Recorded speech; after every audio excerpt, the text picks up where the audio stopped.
ప్రభు నామానికి మహిమ కలుగును గాక. మీ అందరికీ ప్రభు అయిన యేసుక్రీస్తు నామంలో ఉదయకాలపు శుభములండి.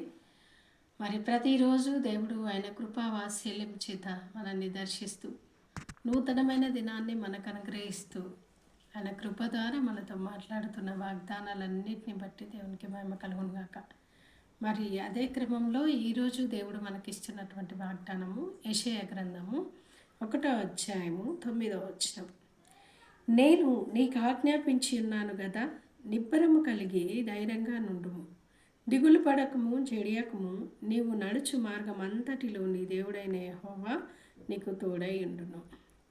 మరి ఇక్కడ దేవుడు మాట్లాడుతున్న మాట, దిగులు పడకము, జడియకము, నిబ్బరం కలిగి ధైర్యంగా ఉండుము. ఎందుకు అని అంటే, నీవు నడుచు మార్గం అంతటిలో నీ దేవుడైన యెహోవా నీకు తోడై ఉండును.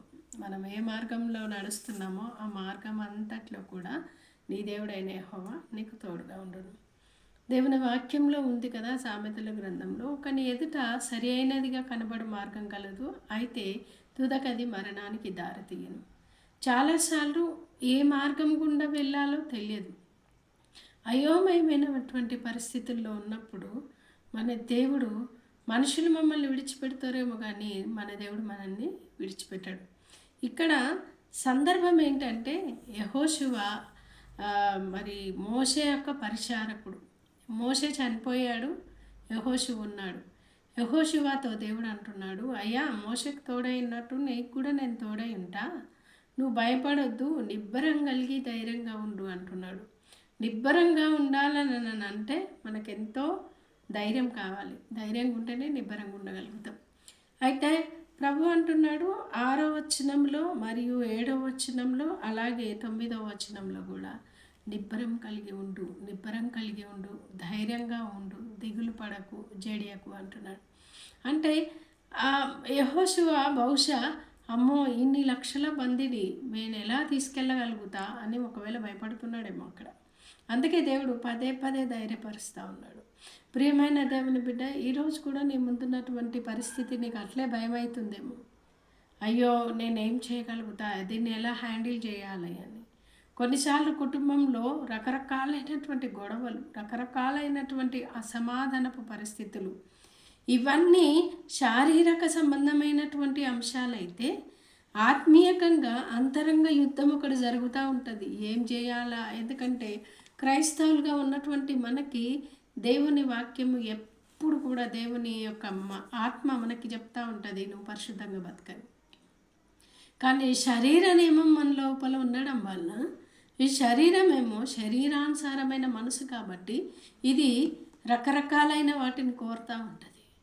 ఈ అంతరంగ యుద్ధంలో ఉన్నప్పుడు కూడా మనిషి నలిగిపోతూ ఒక మాట అంటాడు దేవుడితో, దేవా నేనేం చేయాలి, ఎట్లా, నేను పరిశుద్ధంగా బ్రతకాలనుకుంటున్నా కానీ లోకం నన్ను ఆకర్షిస్తుంది కదా అని చాలా భయం వేస్తుంది. ఆ పరిస్థితి గుండా వెళ్తున్నప్పుడు ఎంతటి వారైనప్పటికీ చాలా టెన్షన్ పడతారు. దానికి చక్కటి ఉదాహరణ చెప్పాలంటే బైబిల్ నుండి ఏలియా ఎంత గొప్ప ప్రవక్త అంటే, రోషం కలిగి దేవుని కోసం నిలబడినటువంటి ప్రవక్త ఆయన 400 పైన ఉన్నటువంటి బయలు ప్రవక్తలతో ఆయన ఛాలెంజ్ చేసి ఎంతో గొప్పగా దేవుని యొక్క అగ్నిని పైనుంచి కిందికి దింపినటువంటి వ్యక్తి. ఆ అగ్ని దింపడం తర్వాత బలి అర్పణ అయిపోయిన తర్వాత ఆయన లేచి ఒక్కడే ఖడ్గం తీసుకొని ఫటాఫట అంతా 400 మందిని చంపేస్తాడు. కానీ యెజబేలు రాణి ఆ మాట విని ఆయనను చంపేస్తా అన్న ఒక్క మాటకి ఆయన భయపడిపోతాడు. ఇంకా చాలు ప్రభా, ఈ లైఫే నాకు వద్దని అనుకుంటాడు, విరక్తి చెందుతాడు. నిజంగా అండి, మనం ఎంత స్పిరిచువల్గా మనం వెళ్తున్నప్పటికీ, ఎంత ఆధ్యాత్మికంగా మనం వెళ్తున్నప్పటికీ, ఎన్నో వాక్యాలు వింటున్నప్పటికీ, ఎంతో మంది చేత మనము ఉద్ధరించబడుతున్నప్పటికీ, ధైర్యపరచబడుతున్నప్పటికీ చాలాసార్లు మనం కృంగిపోతూ ఉంటాం. అందుకే దేవుడు అంటున్నాడు, యెహోషువ అన్నీ చూసిండు. మోషేతో దేవుడు ఎట్లా మాట్లాడిండో చూసిండు, ప్రజలు ఎట్లా సనుగుతారో చూసిండు, ఎవ్రీథింగ్ హీ నోస్. కానీ ఆ దేవుడు మళ్ళీ ఎర్ర సముద్రం ఎట్లా 2 పాయలుగా చేసిండు అవన్నీ చూసిండు. దేవుడు చేస్తాడని తెలుసు, కానీ ఎక్కడో తెలియని భయం. ప్రియమైన దేవుని బిడ్డ, నీ జీవితంలో కూడా ఏదో తెలియని భయం నిన్ను ఆవరించిందేమో. అందుకే ప్రభు అంటున్నాడు, నిబ్బరం కలిగి ధైర్యంగా ఉండుము, నీ మార్గం అంతటిలో నేను నీకు తోడై ఉంటాను. నిన్ను కొద్ది దూరం వచ్చేసి నేను వెళ్ళను. చాలాసార్లు మనం మన ఇంటికి బంధువులు వచ్చినప్పుడు కొద్ది దూరం వరకు వెళ్ళి వాళ్ళని సెండప్ చేసి మళ్ళీ బ్యాక్ వెళ్ళిపోతాం. అట్లా కాదు, దేవుడు సంపూర్ణంగా మనతో పాటు ఆయన ప్రయాణం చేయి దేవుడు అంటున్నాడు. అందుకే అంటున్నాడు, యెహోషువ నువ్వేం భయపడొద్దు, కానీ వన్ కండిషన్. ఏం కండిషన్ అని అంటే, నీవు ఈ ధర్మశాస్త్రం ఏం చేయాలంట, ఆచరించే విషయంలో తప్పిపోకూడదు అంటాడు. నీవు ధర్మశాస్త్రము చొప్పున చేయవలను, నీవు నడుచు ప్రతి మార్గమున చక్కగా ప్రవర్తించినట్లు నీవు దానిలో నుండి కుడికి కానీ ఎడమకు కానీ తొలగిపోకూడదు అంటాడు. ఏ బిడ్డలైతే దేవుని మీద విశ్వాసం ఉంచి, భయం ఆవరించదంటే ఆవరిస్తుంది, కానీ ఆయన మీద నమ్మకం ఉంచినప్పుడు ఆయనే మనల్ని నడిపిస్తాడండి. అందుకే సామెతల గ్రంథం 3వ అధ్యాయంలో ఒక మాట ఉంటుంది, మన ప్రవర్తన అంతటి యందు ఆయన అధికారంలో ఒప్పుకుంటే ఆయన మన త్రోవలను సరళం చేస్తా అంటాడు. మన మార్గంలన్నింటినీ కూడా సరళం చేయు దేవుడు మనకు తోడైనాడు. ఈరోజు ఆయన అంటున్నాడు, నువ్వు ఏ పరిస్థితుల గుండా వెళ్తున్నావో, ఈరోజు నీ మార్గం ఏందో, గురేందో, గమ్యం ఏందో. కొన్ని సందర్భాలు ఎలా ఉంటాయంటే ఏం చేయాలో అర్థం కాదు, ఏం చేస్తే బాగుంటుందో అనిపిస్తుంది, ఎవరైనా వచ్చి మాట్లాడితే బాగుండు అనిపిస్తుంది. లేకపోతే కొంతమంది అయితే ఆ పరిస్థితిని తట్టుకోలేక ఫోన్ చూడడమా, టీవీ చూడడమా, ఇంకేదో కాలక్షేపం చేస్తారు.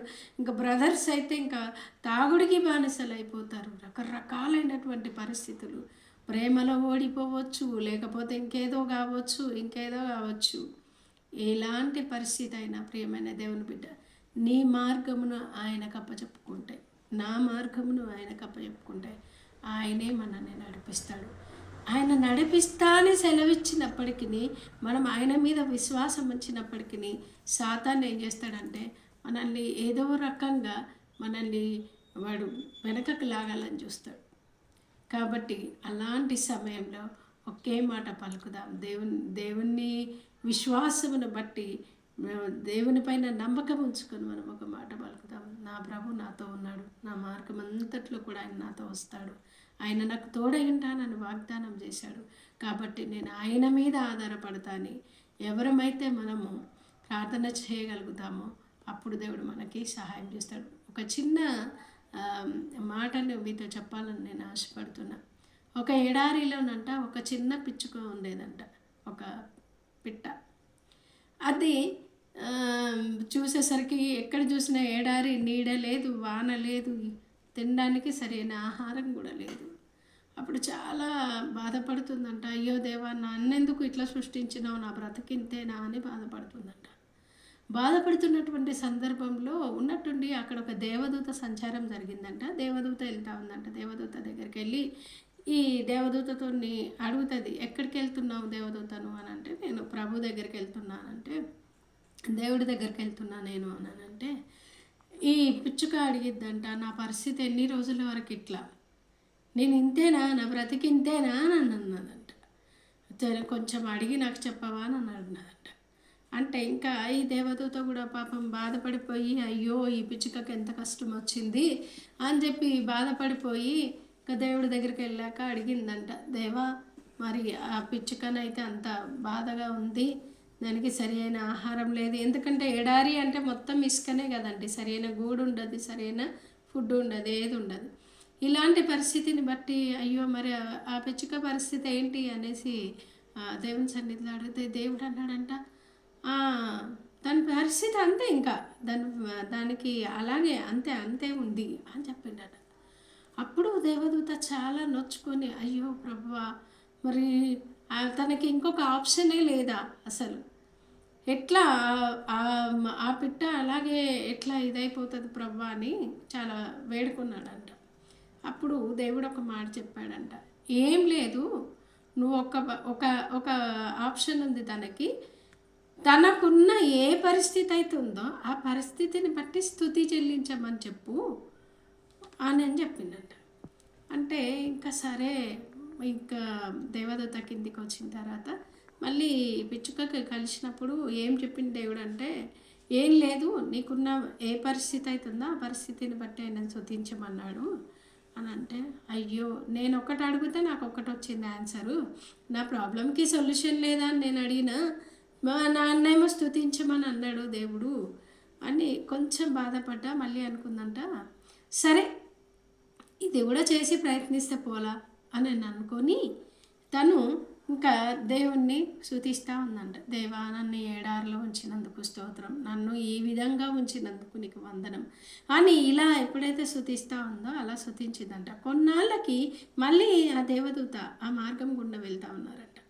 వెళ్తున్నప్పుడు చూసేసరికి అక్కడ అంతా కూడా చక్కటి వాతావరణం, మంచి చెట్లు, చక్కటి సెలయేరు అక్కడ ఉందంట. అది చూసి చాలా ఆశ్చర్యపోయిందంట. అప్పటి వరకు ఈ యొక్క పక్షికి రెక్కలు కూడా లేవండి, చెప్పడం మర్చాను, రెక్కలు కూడా లేవు. కానీ ఇప్పుడు దానికి చక్కటి రెక్కలు వచ్చినాయంట, మంచిగా అందమైన కలర్ వచ్చింది, అందంగా ఉందంట. అప్పుడు ఈ పరిస్థితి ఎట్లా పాసిబుల్ అయిందని చెప్పేసి మొత్తానికి ఆ పిచ్చుకని చూసి సంతోషపడినటువంటి ఈ దేవదూత సరేలే అనేసి మళ్ళీ దేవుడి దగ్గరికి వెళ్ళి, దేవా, అప్పుడు ఆ పిచ్చుకకి అసలు తన పరిస్థితి అంతే అని చెప్పినావు కదా, మళ్ళీ ఎట్లా ఇప్పుడు ఇదంతా సాధ్యమైంది అని అంటే, తను తనకిచ్చిన పరిస్థితిని బట్టి నన్ను స్తుతించింది.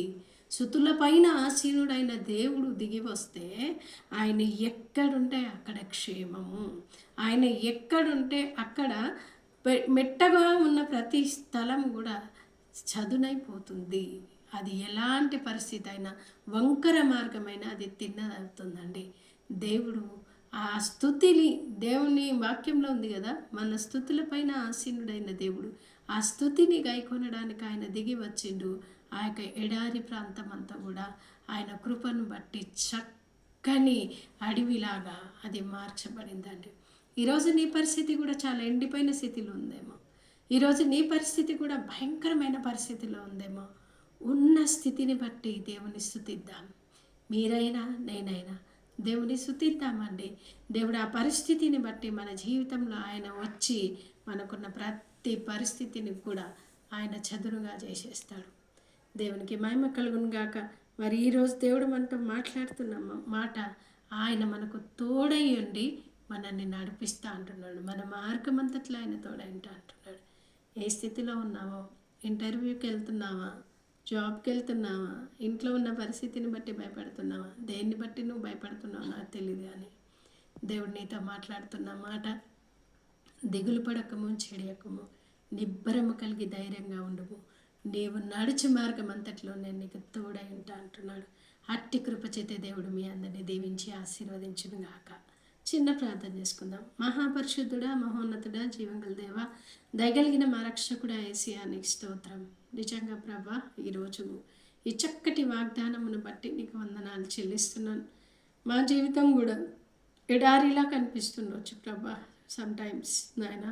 అలాంటి సందర్భంలో నా పరిస్థితి ఇంతేనా, ఇంకా నాకు మంచి స్థితి లేదా అని మేము బాధపడుతున్నప్పుడు దేవా నీకు స్తోత్రంలో చెల్లిస్తున్నాను ప్రభా.